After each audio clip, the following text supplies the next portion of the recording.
So this is the story of a father who brings in the son because father is very concerned about the son having low confidence. He calls it low self-esteem, and the son is not talking to anybody, keeps very quiet, doesn't have friends, watches TV characters and tries to mimic them. And the father approaches me and says, "I need you to help my son." And I meet the son briefly. For about 10-15 minutes, I understand what is going on, and then I tell the father, okay, I will help him, send him to the 6-day program, it's called UP, and I have a group of people who are sitting there, they're all trying to evolve themselves to the next level, and I will help your son to solve and evolve and develop the skills necessary for him to have social conversations and also to be confident with his own self. And the father, he looks at me, blank for a couple of seconds, and he says, and no, I will invest whatever is needed, but I want you to work with my son in private, one-on-one, and help him to develop these skills and solve the challenges. Don't worry about the investment. And for a moment I'm confused because the father is asking me for help and I'm proposing a solution, and then the father is asking me to do something else. And I thought, what must be going on for the father to say what he said? And then I realized, in our society, we believe that one-on-one interactions are better forms of learning than learning in a group. It's not surprising considering the fact that we these days live in nuclear houses. We tend to believe that personalized attention can solve any problem, and it's way superior to learning in a group setting. But is it so? Is it really so much better? I want to ask you this question. Why was it that in earlier days that people of noble birth, who could afford any kind of a guru, who could afford any kind of a teacher, still went to a gurukulam, still went to a setting where there are a lot of people together? And why did they learn along with the rest of the children? Now, before I answer this question, I also want to ask you another question. Is it possible for us to teach someone how to walk? Is it possible for us to teach someone how to talk? For a long time the education system has tried to teach people new languages, but it's never worked. Today, if you want to go learn German or French or any language, you could spend 10 years, 15 years, but you could never speak fluently like a native person in their diction. But a child who is growing in that environment speaks so naturally within a couple of years. The reason being, there are some things we cannot teach. There are things that the person has to learn, assimilate from the environment around. Now, what the father probably didn't realize was the child didn't have a problem.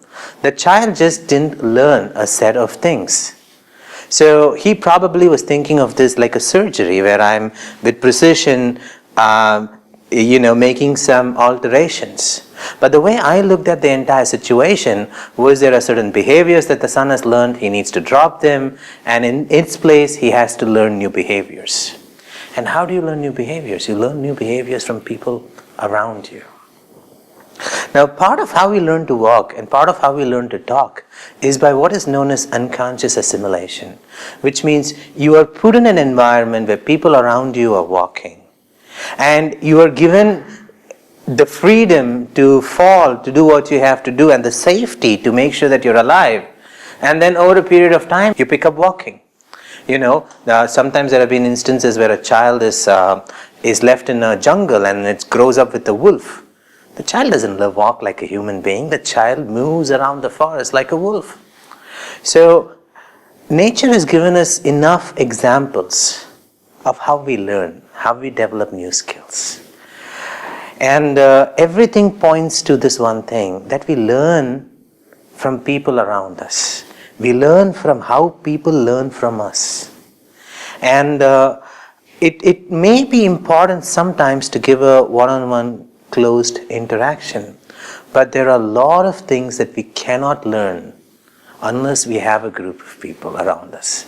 A simple story I have to illustrate that fact is this great music teacher who is known for helping children bring out their musical talents, and he also works with children who don't supposedly have musical talents. So he helps people who are not on pitch to be on pitch. So he works with this young girl, and he's using all the techniques that he knows, and he's getting her to sing the basic notes, the sa pa sa, and she's just not on pitch. And so finally, not knowing what to do, he invites her to attend what he calls a master class. A master class is where all his students are there, the ones who are beginners, the ones who are at the advanced stage, the ones who are in the mid-level. And he is doing a class for all of them together. And this girl is also invited to the master class.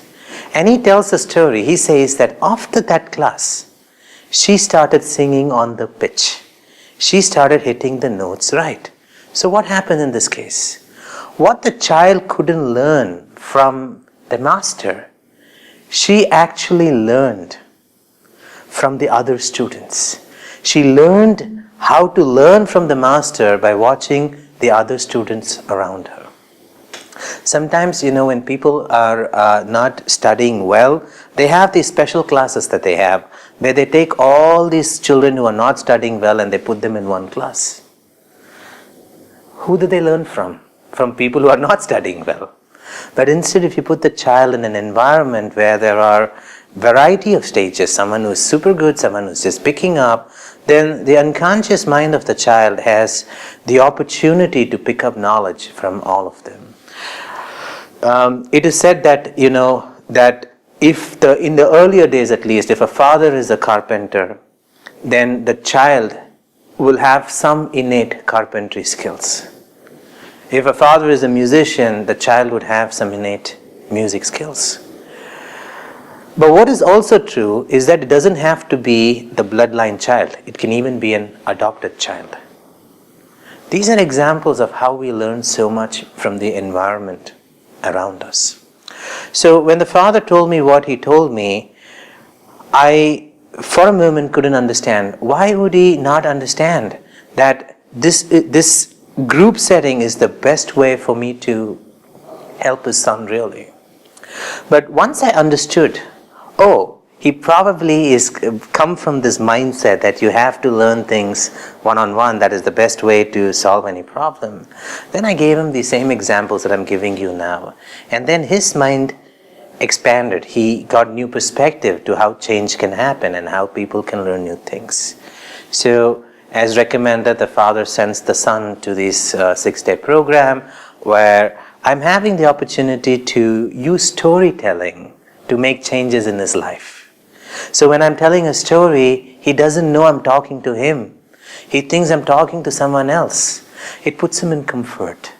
The conscious mind is entertained. The unconscious mind is making changes. At the same time, he's still watching people evolve. Some of them are entrepreneurs. They're getting to the next level. Some of them have stammering issues. They are getting to the next level.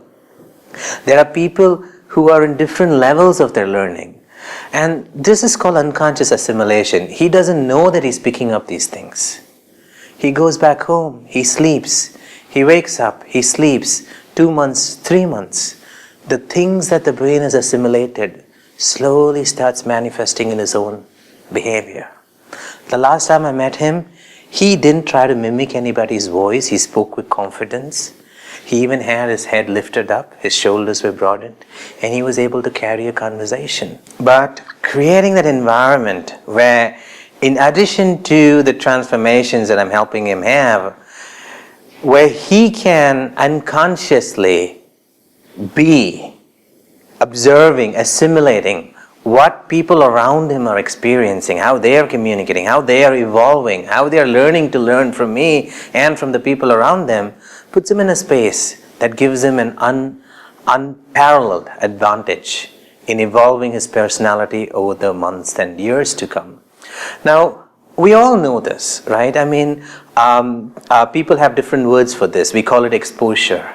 We know that who we hang out with, the environment we learn from, the peers we have when we're learning new things make a very big difference to who we become. But the problem is we don't recognize how important it is. And probably this story that you heard would help you to realize that it's something that is not just icing on the cake, but the peers that we have in our work and in our learning could be the game-changing factor in our life. Another illustration I have from history is this thing that people do, the apprentice. Long back ago, if you have to learn carpentry, you have to go and apprentice yourself with a carpenter. And you will be expected to do all the dirty work, like cleaning up the floor, like keeping the tools ready, like cleaning the tools, polishing them. And for years you would just do that, whereas the carpenter is doing all the carpentry work. And people used to think, oh, I did the dirty work. But actually it's not so. Because what happens is when you're doing that assistance, when you are assisting a genius, consciously your mind is involved in cleaning, doing all the laborious work. But unconsciously you are taking an essence of that genius. You're making it the guiding elements for you to evolve your own artistry. This is true about everything. This is true about filmmaking. This is true about music. It's even true about law.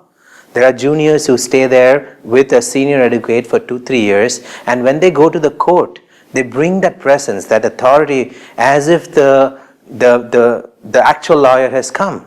Because what happens is, it appears sometimes that you're doing assistance work or dirty work, but at an unconscious level, by working for these people, you're actually picking up a part of their genius nature. My partner, Harini, she's a playback singer known as Megha, and she told me about her musical journey. When she was a young girl, she went and asked a music teacher to teach her. And the music teacher, I think, saw some talent in Harini. So what she said is, in addition to her regular classes, her music teacher invited Harini to come and sit along with other students, senior students. But she told Harini that she had to keep playing the harmonium during the entire class. So Harini meticulously went to every class that the teacher took, and when she's teaching senior students, she would sit there and keep playing the harmonium. Now consciously as a kid, Harini is thinking she's playing the harmonium, but unconsciously she's picking up advanced music skills that the other students are picking up from her teacher. So over a period, over a year's time, 2 years' time, Harini had become one of the finest students the teachers had, and she had got so much skill that she was better than some of the advanced students. And none of them she consciously learned. So I don't know if the music teacher recognized it or not, but giving Harini that opportunity to sit there and play harmonium was one of the biggest gifts to her music journey. And so often students might look at it and go, oh, she's making me play unnecessarily, wasting my time. But then having that humility to go along with what the teacher is saying could sometimes lead to that wisdom in creating that space where you can pick up more than what you think you are picking up. I think in our ancient culture we knew this. The learning, the way of training a prince or a common man was designed using these principles. But I think as the society started developing and we became more and more nuclear, we started having this illusion that we could teach anybody anything one-on-one. And if nothing else, I would like to bring your attention today to the importance of learning in ways we don't know we learn, by just being around geniuses and people we like to learn from. So thank you, and I'll see you soon in another video.